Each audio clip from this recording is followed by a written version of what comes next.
The America's Democrats podcast, a project of 21st Century Democrats, is made possible by contributions from our listeners. Want to do more? Go to americasdemocrats.org and click Donate. And thank you for allowing us to be your voice. And if you enjoy the show, please share it with your friends on Facebook and Twitter, and leave us a review on your favorite podcast app. This is the America's Democrats podcast, the weekly podcast for stand-up Democrats. I'm your host, Jim Cuddy. This week, how the rise of conservative talk radio gave us a Republican Party incapable of governing and paved the way for Donald Trump. Plus, Bill Press talks with Alphonso David, president of the Human Rights Campaign, about the LGBTQ community's fight for survival under the Trump administration. Had enough of Fox News, the House Freedom Caucus, and Donald Trump? If you want the facts that you won't get from them or from the fake news sites of the alt-right, then stay tuned. Our sponsor, 21st Century Democrats, works hard to get everyday Democrats involved in returning our party to its roots and to success at the ballot box. Sit back and listen, then stand up and fight. And follow 21st Century Democrats on Facebook for all the latest progressive news. We're glad you can join us. Brian Rosenwald is a scholar who works at the intersection of media and politics. His newest book tells the story of how conservative talk radio evolved to turn the political world upside down. And we say hello to Brian Rosenwald, who's a scholar in residence at the Partnership for Effective Public Administration and Leadership Ethics.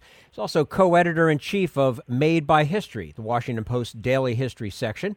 And most recently, he is the author of Talk Radio's America: How an Industry Took Over a Political Party That Took Over the United States. Brian Rosenwald, thanks very much for joining us today on the America's Democrats podcast.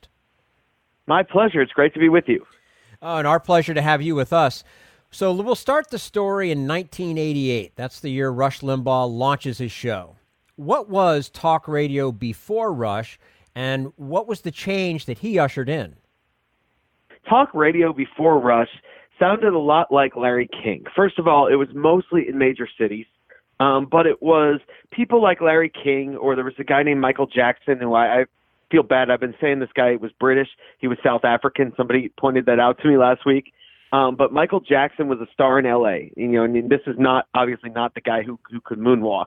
But there was a guy named Barry Farber in New York, and these people were just the shows were very interview-based. They were very caller-based. They would interview news leaders, but they might also interview mobsters. They might also be talking to callers about abominable snowmen. And there was a belief in the business that talk radio had to be local to be successful, except in the overnight hours. And a lot of these hosts leaned left, but you didn't really hear their political perspective. And, I interviewed Farber for my book, and what he said to me was, when I heard Rush Limbaugh the first time, I said, why didn't I think of that? Because it just never would have occurred to him to criticize the president of the United States. Even though Farber was a conservative, he agreed with a lot of what Limbaugh was saying, but it would never have occurred to him to say the same things on the air. And, the kind of programming that Limbaugh did, in your face, opinion-driven, that kind of programming was really only available in places like Miami, where there were multiple talk stations and somebody was trying to differentiate themselves. There were people like Tom Likas, who's gone on to a long career in talk, who was doing that in Miami. And then there, of course, was a guy by the name of Bob Grant in New York, who anybody who's from New York will know, used to bellow at people to get off my phone, and things like that. But they were the anomalies. So Limbaugh really reshapes the whole thing because he's doing something that most people had never heard before, and that is drawing, all kinds of reaction, and it reshapes the entire business. Yeah, absolutely. And Rush Limbaugh turned out to be very successful, of course. What is your sense of why many Americans were ready for Rush? I mean, was it mostly just the message or the messenger? This is a fascinating question because I think the answer is probably both. There was an alienated audience of conservatives out there who were frustrated with the media, who felt like their viewpoints were not present. And we're not just talking about, that no one was airing conservative opinion. They felt like the stories that were important to them were not being covered. They felt like how the stories were being framed was in a way that was offensive to their values, or didn't pay attention to the parts of the stories that were interesting to them or important to them.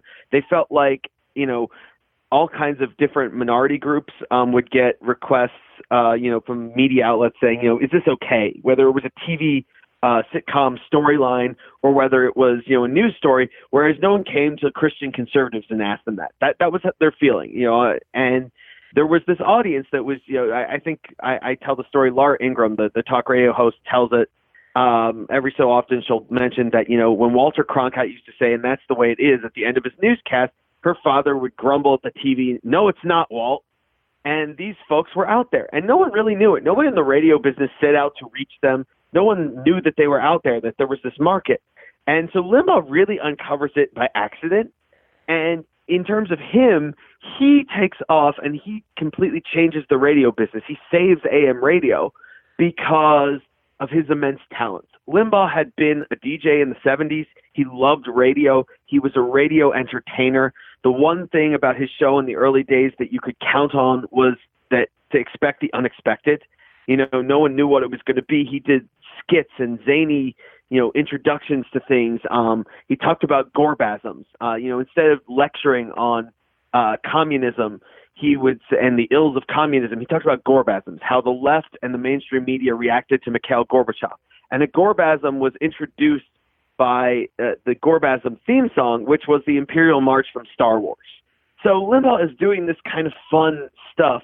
Some of it's over the top, and he gets in trouble with it, but he's doing things that, is wildly entertaining to liberals, conservatives alike. A couple of his early stations do market research. They find out a quarter of his audience is liberal. And those liberals are listening because in spite of the fact that, they didn't agree with him, he could be funny and entertaining, not all that dissimilarly to the fact that I'm sure there were conservatives out there who watched Jon Stewart on The Daily Show and laughed with them, even as they thought he was wrong about everything. So Limbaugh is successful because of his talent, but a lot of radio executives come away from his success by thinking, God, the key to this is conservatism. And they're doing that because people are calling up and saying, thank God you're on the air, Rush. We finally have a voice. There's finally someone to fight for us and voice our values. And you're just every bit as smart and every bit as tough and funny as the voices on the left that we're hearing. And executives hear that and say, well, we need to tap into this market. And so that sort of transforms talk radio. But Limbaugh's success, I think Limbaugh would have been successful. Somebody said it, I forget if it got in the book or ended up on the cutting room floor, but somebody in the radio business said to me, he would have been successful if he was talking about trash can lids. He just has that level of talent. Well, and Rush Limbaugh was hardly the first conservative talk radio host, but how was he able to chart a path different from, say, Father Coughlin, for example? Well, okay, so he's the first conservative host in what we call like the third wave of conservative talk radio.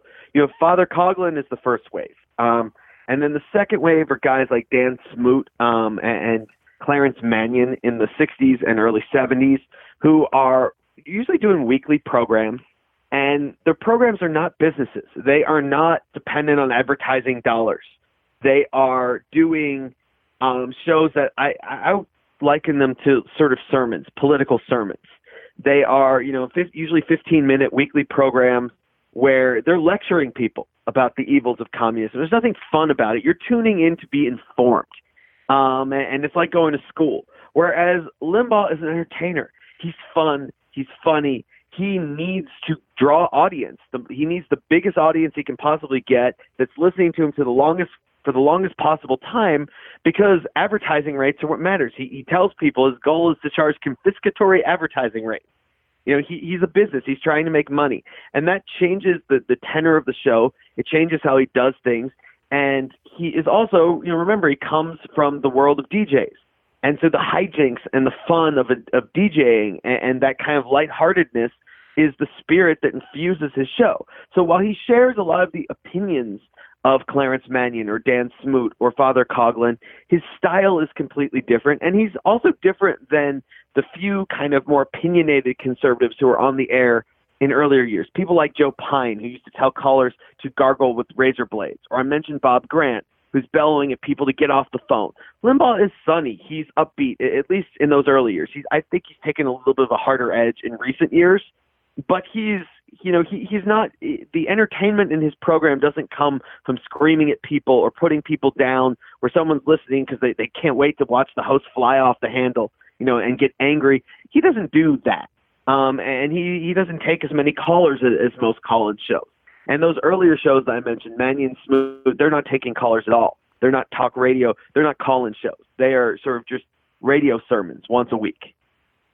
Limbaugh always knew what his audience wanted, has always known what his audience wanted. And I think you can sort of do you get a sense that you kind of see the progression of his show over the years, sort of follow that? Yeah, I mean, he goes on in the early days and he tells an early interviewer, my people listen to the radio for three things: entertainment, entertainment, entertainment. And then I, found one interview that he did where he says, he talks about how he has a newfound responsibility as people are coming to him. He can't just do some random off the wall thing, for the sake of drawing listeners. He has to have some responsibility because people are tuning into him looking for something more. And so I think that does change things, as does the fact that advertisers are a little bit skittish with his most outrageous content. The stuff that is off the wall that he gets away with, some of it in the early days that he wouldn't get away with today because there would be monitoring. People who go beyond his audience hear what he's saying, and, Media Matters would jump on it, and there would be boycotts and all of this kind of stuff that doesn't happen in the early days. But advertisers are uncomfortable.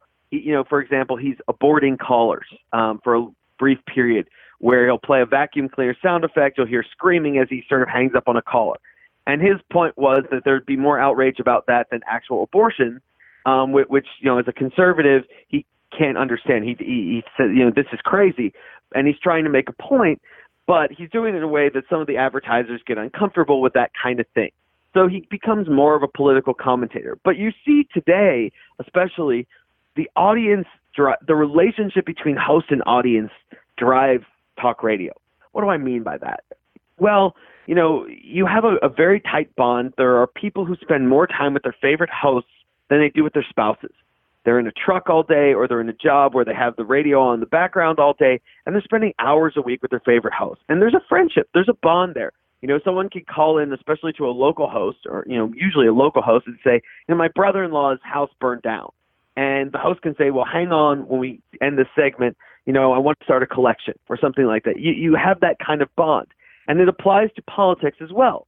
But that means that hosts have to be able to safeguard that relationship, which means that if the audience was, in 2016 talking about how much they loved Donald Trump, there were plenty of hosts who were in the Ted Cruz camp, or who found Donald Trump very unsavory, or didn't think that Donald Trump was qualified to be president, who sort of come along in part because their audience brings them along, in part because they know that the audience is saying, what's wrong with you? You've always advocated for a fighter or something like that, and now we have one. What are you doing? Hop on board. And that helps, because the host knows that the bottom line, for the bottom line not to be hurt, you have to stay where your audience is. You can't you can't have the host all the way over on the left as the audience is on the right, or there's going to be financial consequences because people aren't going to want to listen. They want to hear, sort of something that valorizes their views, that agrees with them. And this has been consistent, too. This is not just a 2016 thing. Limbaugh caught a lot of flack in the early 90s when Ross Perot was a big deal for pretty steadfastly staying with the Republican and rejecting Perot. So we've seen it, and then we see it in 96 in the presidential primary. A lot of his audience likes Pat Buchanan, and Limbaugh does not. And so you see that as kind of leading to some blowback. So this has always been a case where hosts want to be careful of getting too far afoul of their audience.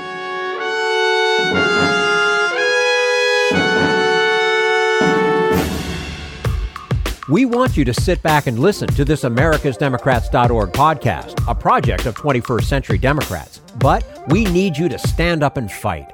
Do you want to get involved and help get our party back to its roots and to success at the ballot box? You can make your contribution to help us keep this show going and to elect Democrats who will stand up for democratic principles. Go to americasdemocrats.org and click on Donate at the top of the page. This Social Security measure, I believe that we must pass legislation to provide medical care This is our tradition. When our grandparents came to America, it was the Democratic Party which said, welcome. It was the Democratic Party, the party of Roosevelt and Truman and Kennedy and others, who said that America belonged to all its people, not just a handful of the rich or a few giant corporations. That's why great leaders like FDR fought so hard for Social Security, and why JFK stood up to the insurance companies and their Republican allies to get Medicare. It's not just one thing or one time in one place. It's about a whole history of standing up to the Republicans and saying someone has to be on the side of regular working people in America, whether it's defending Social Security or just the way your loved ones are treated on the job. That's what the Democratic Party is all about. And that's why this message has been brought to you by the Democratic Party. Working people like you and me. Paid for by 21st Century Democrats. Not authorized by any candidate or candidates committee. This is the America's Democrats Podcast, the weekly podcast for stand-up Democrats. We're talking with Brian Rosenwald, author of Talk Radio's America, How an Industry Took Over a Political Party That Took Over the United States. And coming up next, why conservative talk radio embraced Donald Trump.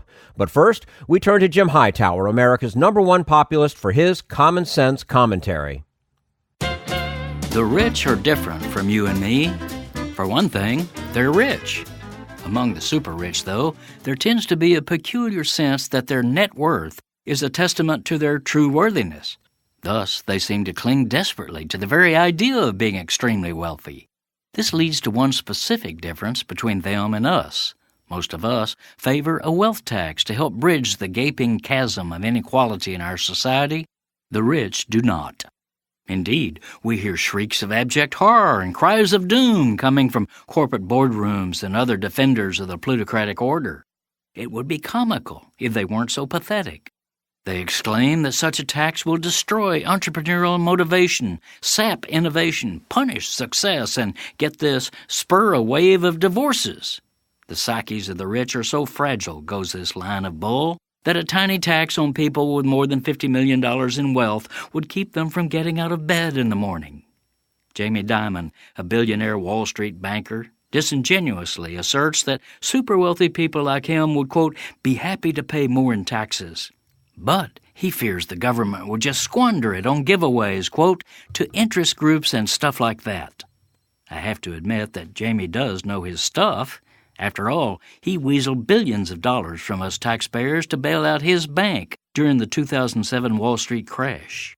Far from squandering revenues on such welfare cases as Dimon, those supporting the wealth tax specifically call for the money to fund universal access to higher education, free health care for all, restoration and expansion of our national infrastructure, and other direct efforts to restore the common good. This is Jim Hightower saying, to help advance passage of the wealth tax and our nation's democratic ideals, go to Citizens for Tax Justice, www.ctj.org. If you'd like more of Jim Hightower's real populism, check out the Hightower Lowdown. Jim's monthly newsletter gives you the real lowdown on which corporations, by name, are doing what to the middle class, our environment, and our democracy. Each month, the Hightower Lowdown brings you facts you didn't know, along with actions you can take to fight back. It also comes with a sense of humor. Hightower believes we can fight the gods and still have fun. Plus, get this, it's cheap. Only $15 brings you 12 issues a year. For real populism, go to hightowerlowdown.org.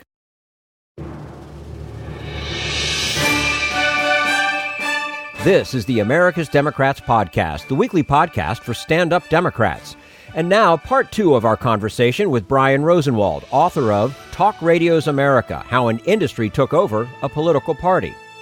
Brian, so far we've been talking about the transformative influence of Rush Limbaugh in this story.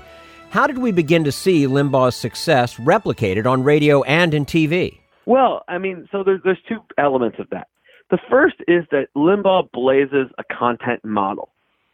He blazes a path. He innovates. And this content is in your face. It is entertaining. It's kind of a soap opera. It turns politics into a soap opera. So somebody came out with a study today that Sean Hannity's mentioned Hillary Clinton. It was like something like 80-something% of the time on his show. This is his television show since the 2016 election, or since Trump was inaugurated, I think it was. And, that sounds kind of crazy. Like, she lost, right? She's not in office. She's not in the news every day. But it's a storyline. And in a soap opera, right, you have a good storyline. It just doesn't go away. Well, Hillary Clinton is the villain in the soap opera, and she has been in a lot of ways for a quarter century. And Limbaugh kind of blazes this path. He creates this infotainment model where you have stuff that can be informative, that definitely is talking about topical issues, but it is from the perspective of kind of the conversation you get at a conservative dinner table every night. And it is kind of in your face. It's smash mouth. It's entertaining. It can be fun, but sometimes it's just emotional. Sometimes it's angry. It's capturing the emotions that the audience is feeling. And it's black and white. And when they have panel discussions or they bring someone on at the opposite perspective, it's, often so that the conservative wins. What do I mean by that? Well, Fox News, like they have that show, The Five at night. Well, there's usually 4 conservatives and 1 liberal. It's not designed to be a fair fight here. Conservative audiences want to hear their values win. And so that's part of this content model. And you see it replicated both in Fox, and there are some tweaks to make it, more appealing visually for a television audience. But you watch, what's Fox's first debate show? Hannity and Combs. Hannity is a conservative talk radio host who's in Atlanta when he gets hired to do Fox, and then goes to New York to do talk radio, and eventually is nationally syndicated. And Combs is Alan Combs, who is a very nice man. He unfortunately passed away a few years ago, but he's a liberal talk radio host, but he's a genial guy. He's not a brawler like Hannity is. It's not really a fair fight. He makes his points, and then Hannity kind of pummels him. And that's the content model. And you also do see what I was talking about before, which is that a lot of people in the media business interpret Limbaugh's success as being about his viewpoint. And as they try to get more conservative hosts, you get people who are more pedantic. You get people who are more less fun and more kind of, hey, we're just offering political analysis from a conservative perspective. And those who can't hold an audience, who are not entertaining, who don't do it very well, flop. But you get people who are very different from Limbaugh. He is not everyone sounds like him. There are people who have harder, sharper elbows or are harder edged. People who are more, traditional Republican conservatives, people who are more libertarian. There are lots of different flavors of conservative radio, but it is built upon this kind of overall model of opinionated, in-your-face content, conservatism triumphing, covering issues that conservatives think are important that are maybe ignored by the mainstream media. And you have this regular cast of villains, from Hillary Clinton to the mainstream media, that are always going to be featured as the villains, because that's who the audience feels are villainous. That's the people who they're worried about are running down America. Sure. Let's talk about the influence of conservative talk on real politics. In the 1994 midterm elections, Republican leaders credited Limbaugh with the party's victory. Is that a stretch? No, I really don't think that it is. Newt Gingrich calls him the next day and says, thank you, Rush. Without you out there, I don't know that we would have won. And it's not just Limbaugh. To credit just Limbaugh is overly narrow. But Limbaugh is the figurehead of this rising talk radio thing. He is the one really significant nationally syndicated host at that point, who's heard from coast to coast. And so he's sort of taking on this campaign, and he ends up getting made an honorary member of the new freshman class. And we should remember, 94 midterms are historic. Republicans recapture the House of Representatives for the first time in 40 years. It was thought that they were a permanent minority. And Limbaugh, speaks at the orientation for the Republican freshmen, and they treat him like a rock star. He's signing autographs. They're taking pictures with him. It's literally like you would have seen somebody with a major rock star or pop star, the way they treat him. But it's also a lot of local hosts in all kinds of markets, guys who are just getting their starts in these markets, who are not only hosting Republican candidates on their shows, but some of them are emceeing rallies or fundraisers. They're doing other kind of party leader activities. And the reason it's so important is that at that point, you've got a lot of Democratic incumbents, right? Well, the value of incumbency is often name recognition. It's extra money and getting your message out. And talk radio can undermine these benefits of incumbency. It gives critical boosts to Republicans who might have otherwise gotten squashed because nobody knew who they were, as they're taking on, committee chairmen, and even the Speaker of the House loses in 1994. So it really is a huge moment in terms of the impact, and the light bulb goes off for Republicans saying, my God, this is really politically important. And they had sort of gotten it before then, but they really institutionalize it in their outreach and their political strategy. Now, conservative talk radio has also changed the way we conduct political discourse. What's at stake here? Well, what's at stake is this is how you get a President Donald Trump, which is to say that, we all kind of screwed up in early 2015. And I was no different. If I had been clairvoyant enough to know that the end point of what the story I was telling at that point was Donald Trump in the White House, I probably would have found a way to make some money out of it. I'd be on a beach somewhere right now, sipping something nice and relaxing. But I missed it as much as anyone else. And the reason that I think a lot of us miss it is Donald Trump is this coarse New York entrepreneur who's been married 3 times, who is certainly not the epitome of Christian conservatism in his life. And he has had plenty of liberal positions along the way, whether it was for abortion rights, whether it was for gun control, gay rights, all these things that would seem to have been anathema to a conservative audience and a conservative base voter. But Donald Trump is tapping into the style. He's pulling the playbook that has worked so well for conservative media at that point, which is this in-your-face style. You have a lot of Republicans out there who feel like their party hasn't fought for them, who feel like their party just rolls over. The Democrats are unified. The Democrats, which most of us Democrats know, God, we're never unified. We're not exactly known for being all together and all on the same page. But to them, that's how they perceive it, is that Democrats are unified and Democrats will fight, to the nth degree. They're always going to war and they win because those Republicans, they just roll over. And some of this is caused by talk radio because nuance makes for rotten radio. And if John Boehner, had said, I use the example in the book of the fiscal cliff, if folks remember that, which was this complex financial situation after the 2012 election where you had automatic spending cuts are going to go into place. The Bush tax cuts are going to sunset, and you have a debt ceiling, I think, was in there as well. And, it's after the election, and Obama has won re-election, and Democrats have gained in both houses of Congress. So, if ever there's a moment that Republicans are going to be conciliatory and understand that in whatever deal they cut, they might get 35% of what they want, whereas Democrats get 65% because, they control 2/3 of things, the Senate and the White House, and they've just had an electoral victory. And, that's sort of a regular analysis, but that's boring. And so what does Rush Limbaugh say when John Boehner has a press conference to lay out his first offer for a deal? He calls it a seminar on how to surrender. You get this sense of among the Republican base of we've been sold out. Our guys will never fight, and we're getting rolled over, and the culture is getting more and more liberal, and we want someone to stick up for us. And even worse, they feel condescended to. They feel like the liberal establishment, quote unquote, of Democrats, of the mainstream media, of universities and academics, celebrities in Hollywood and music and whatnot. They feel like they're treated like, oh, you rube with these Neanderthal views. And here comes Donald Trump, and he sounds like their favorite host.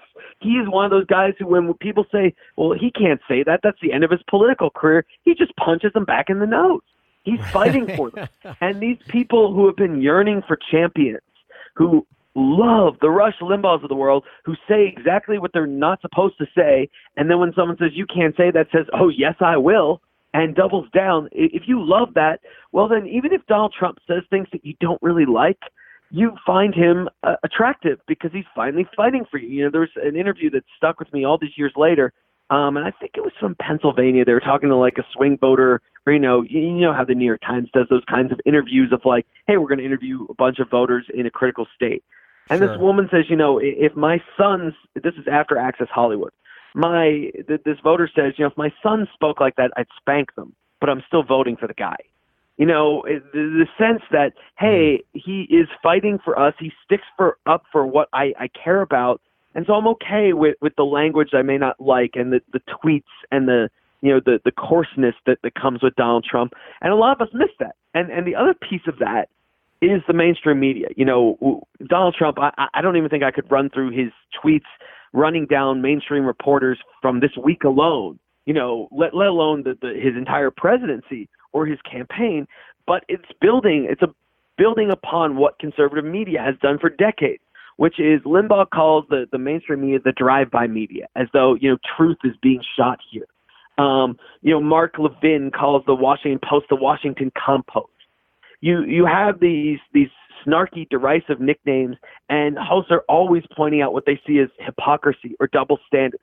So when reporters come along and report negative things about Donald Trump and say, whether it was during the campaign and it was his business practices or how he treated women, or it's today where they report things about his administration that should be concerning, a lot of people out there in the conservative media world say, oh, that's just failing CNN out to get him again. It's these liberal reporters who are in the pockets of the Democrats, who are the allies of the Democrats, who are trying to destroy their champion. And if you see the world from this prism, this sort of soap opera prism, then it makes sense as to why this kind of politician has succeeded. Absolutely. I guess the best way of putting it is when I start this story, 1988, August 1st, 88, Limbaugh goes national. And that's just, 3 months before George Herbert Walker Bush, sort of the patrician, well-mannered, kind of moderate temperament, Republican standard bearer gets elected. And at that time, I think Trump himself floats that he would be, a good vice presidential nominee. And Bush is baffled by this concept because, from his perspective, Trump is at that point, he's a real estate developer. What qualifications does he have to do this job? And that's where the story starts, and where my book ends, and where the story has gone is President Donald Trump. And without this sort of transformation of politics, you don't get that. He stays unimaginable as a political figure. It is pretty amazing. Real quickly, before we let you go, Rush Limbaugh actually endorsed your book. Is that a welcome plug for you? It was, to be honest. And look, I pull no punches about the fact that Rush Limbaugh and I agree on very little. And I think the book is pretty critical of talk radio. It offers what I'd like to think is an honest, fair appraisal. And that means that there are things I say that they do that are good for democracy and good for America. And I give Rush Limbaugh especially a lot of credit for what he's done in transforming, the media and saving AM radio and, really changing politics. But there's also plenty of criticism as to how it's empowered kind of a narrow fringe, made it harder to govern. It has, brought the Republican Party far to the right and making, everything harder and getting rid of critical voices in the center who help kind of get things working and make government work in a divided, country.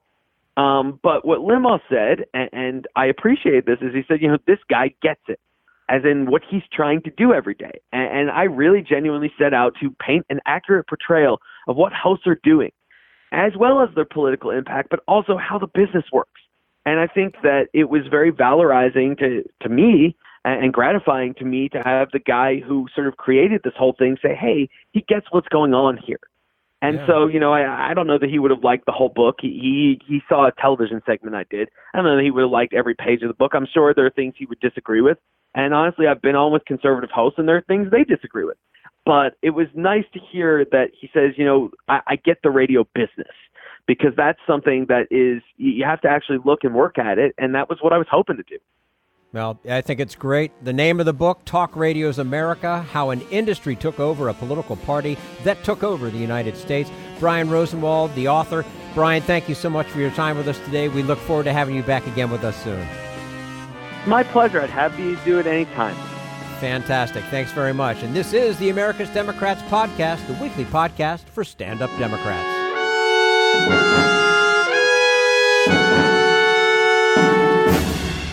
We want you to sit back and listen, but we need you to stand up and fight. Help get our party back to its roots and to success at the ballot box. Make your contribution to keep the AmericasDemocrats.org podcast, a project of 21st Century Democrats, on the air, and help elect stand-up Democrats. Go to AmericasDemocrats.org and click on Donate at the top of the page.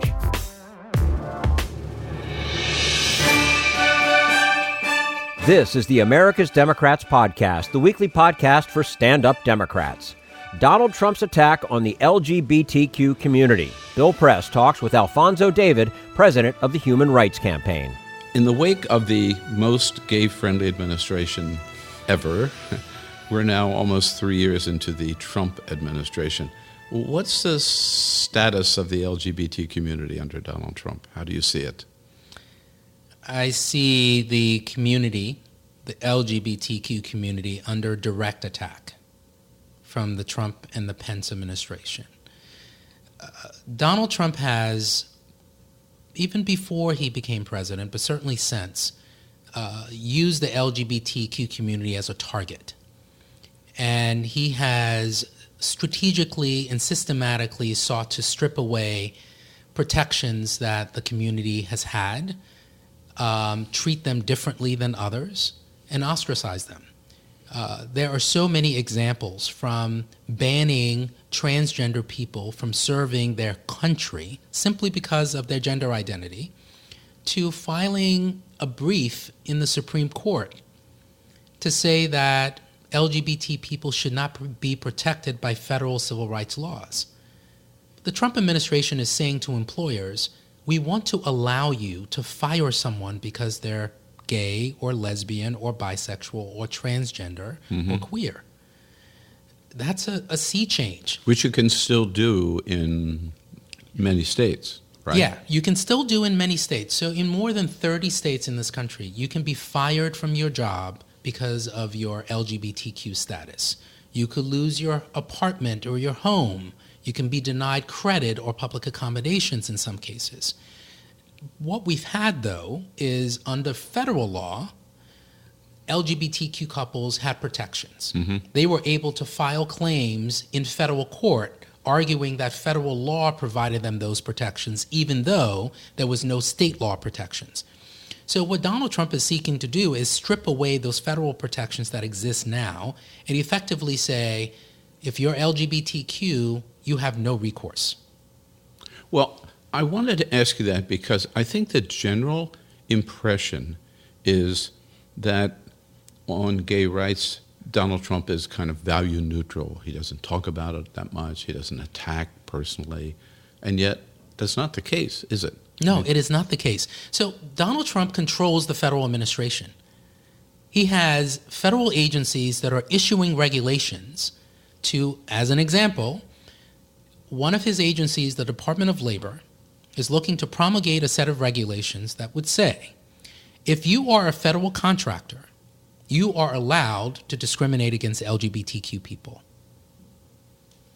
Another one of his agencies is trying to promulgate a regulation that would strip away the ACA from transgender people. He controls these agencies. And if Donald Trump wanted to protect LGBTQ people, he could. The Solicitor General, who works for the administration, filed this brief with the Supreme Court. He's effectively saying LGBTQ people don't have rights. I know at your annual dinner on September 28, you talked about identity. It's just the importance of identity. Is this one way in which Donald Trump is using identity to divide us and to target people? Yes. Donald Trump is subverting identity and using it in a way to attack, to allow us or to incentivize us to fight against each other. So he's effectively saying, be afraid of the other. Be afraid of the immigrant. Be afraid of the LGBTQ person, because they will take away something that you want. Right? That's why he's trying to change our immigration policies. That's why he's trying to ostracize the LGBTQ community. He's taking our identities and using them as a tool to oppress us. And when we don't stand up for other marginalized communities, we are indirectly supporting Donald Trump. We are allowing him to define us by separating us. So for you personally, someone who was born in this country but then went to Liberia and escaped Liberia and came back here to the United States, so you are an immigrant, you are an African American, and you are a gay man. I mean, this really hits home to you, I would imagine. It does. It does. It's striking to me because I have these three identities. I'm gay, I'm black, and I'm an immigrant. And, he's attacking all three. Mm-hmm. All three of my identities are not identities that Donald Trump would embrace. Attacking all three and pushing all three against each other. Correct. Against the other one. Right. Correct. Which is why I believe it is so important that all of the organizations that represent marginalized communities come together, because the infighting will further support Donald Trump. So if Donald Trump is, if you will, almost at war with the LGBT community, maybe not openly, but certainly in effect he is, why have the log cabin Republicans endorse Donald Trump? I have been trying to figure that out, to be honest with you. It boggles the mind. It is divorced from reality. Any organization that claims to represent the interests of the LGBTQ people would not, under any circumstance, support Donald Trump. Even a member of their own party. Correct. Right. Let's put ideology aside for a second. This president does not support the LGBTQ community. And the log cabin Republican endorsement is an embarrassment. It's actually offensive that they're endorsing someone who is working against their own self-interest. I haven't been able to rationalize it or make any sense of it. Do they try even? What do they say? There were two things that I've heard. One is Donald Trump is supportive of decriminalization globally, which, again, boggles the mind because, one, that's not true. But even assuming that was, it begs the question, if Donald Trump is actually the nationalist that he claims to be, which is we shouldn't be focused on immigration and immigrants, why are you focused on policies outside of this country and not policies here? Why is it that you're taking away protections from LGBT people in your own home country, but you're looking to decriminalize homosexuality in other parts of the world? Right. It's nonsensical. But that's what some people are pointing to as this is what he might be doing to support the community. And I think it's noise. Has HRC taken a position yet, I understand if you haven't, on the impeachment of Donald Trump? We have issued a public statement that we support an inquiry into impeachment, which is what the Speaker of the House has publicly said that she would be advancing. We certainly support that. So we don't know what's going to happen, but were it to happen, and you mentioned him earlier, are you worried that you might get stuck with we might get stuck with a Mike Pence who has been openly hostile to the LGBT community as congressman and as governor of Indiana? No, because I believe that we will hopefully get more information during the course of this investigation that will inform our thinking. I'll just say that. That'll inform our thinking. I think we shouldn't make any assumptions about who knew or who didn't know. But to the extent that Donald Trump created or engaged in an impeachable offense, I think that we shouldn't rush to judgment that others may not be implicated as well. There are some in Congress who are following that trail. Yes, we know that, which means that Nancy Pelosi would become the president, and it's okay with me. So you mentioned earlier, and I know one of the big successes under Speaker Pelosi is passage of the Equality Act, which is something that David Cicilline and others have been working on a long time. And HRC has certainly been in the lead on that. Any chance in the Senate do you see? And number two questions. One, why is this so important? Again, why should people, aren't we all equal? Don't we all have equal rights already? Why do we need an Equality Act? And two, what are the chances in the Senate? So we need an Equality Act because, unfortunately, as you alluded to earlier, there are instances where LGBTQ people are discriminated against in their home states, and they don't have any legal protections. We have instances where courts will interpret the law to protect LGBTQ people on the federal level, but the Trump administration is arguing that there should be no protections. So the Equality Act would effectively say you cannot be subject to discrimination in employment and housing, public accommodations, credit, education, and the like. That's currently not a comprehensive set of protections that exists today. Mm-hmm. And we want to make sure that LGBT people are protected in all facets of their life.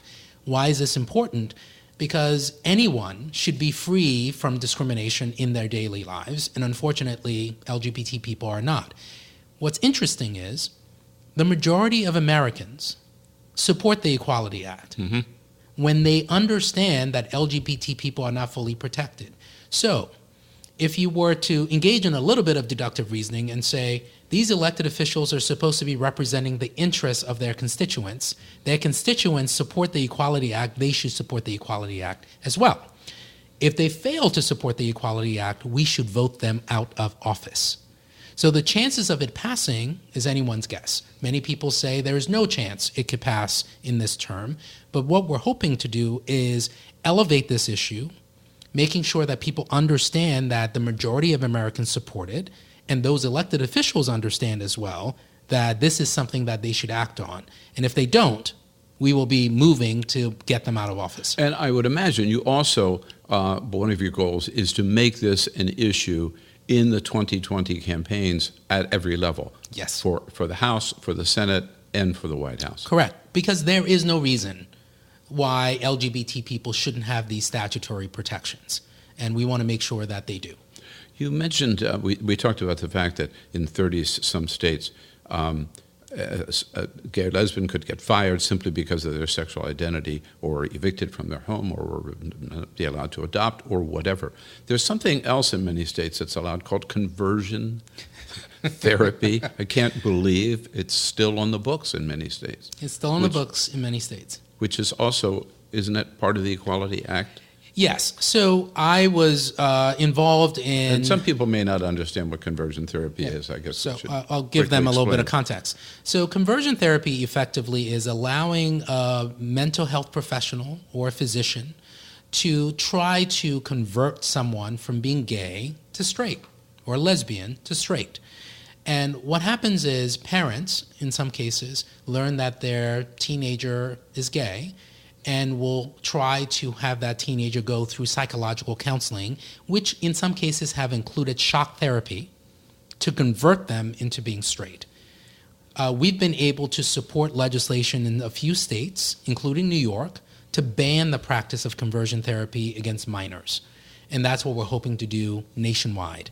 That it's a policy and a practice that has been rejected by the American Psychological Association and the American Medical Association as being completely baseless and ineffective. This is one issue. Marriage equality is maybe another issue.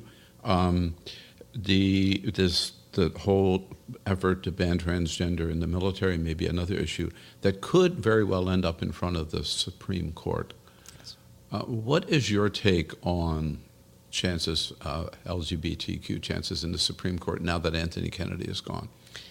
I think many of my colleagues are worried that it's possible the court could issue very negative rulings for LGBTQ people in this country.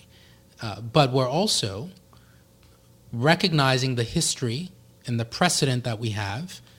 We're hopeful that the court will respect judicial precedent and ensure that LGBT people are protected. I have to continue to believe in our Constitution, and I have to continue to believe in the independence of the judiciary, that they will be intellectually honest when they see these cases and understand the fact patterns that are being presented to them, and also understand the history. If we think about it, for the past 2 decades, federal courts have held that transgender people should be protected under federal civil rights laws from being fired from their jobs. It seems to me that if the court is going to be intellectually honest, they would respect that jurisprudence. And I'm hopeful that they will, and many of my colleagues are as well, but, it's anyone's guess what they're going to do. Right, and with 2 Trump new appointees, there's basically a big question mark on these issues for the moment. Yeah. Correct. Again, back at your annual dinner, you talked about some of the goals that you bring to HRC, and particularly 2 areas I wanted to ask you about. One is voter suppression, or voting rights, I guess. Of course, championed by Stacey Abrams in Georgia. What are your plans, and why is that important? So, voter suppression is it's rampant in this country. People of color have been confronted by this issue for decades, where they seek to exercise their constitutional right to vote, but they are faced with obstacles after obstacle after obstacle. And they show up at a polling site, and the polling site has closed early. They show up at the polling site, and they're told they need multiple forms of ID. They show up at a polling site, and they're told their ID doesn't appear to be valid, in order to suppress their opportunities to actually exercise their right to vote. This issue doesn't only affect people of color, it also affects the LGBTQ community. How so? So a transgender person goes out to vote in a state that does not allow that transgender person to change their vital documents.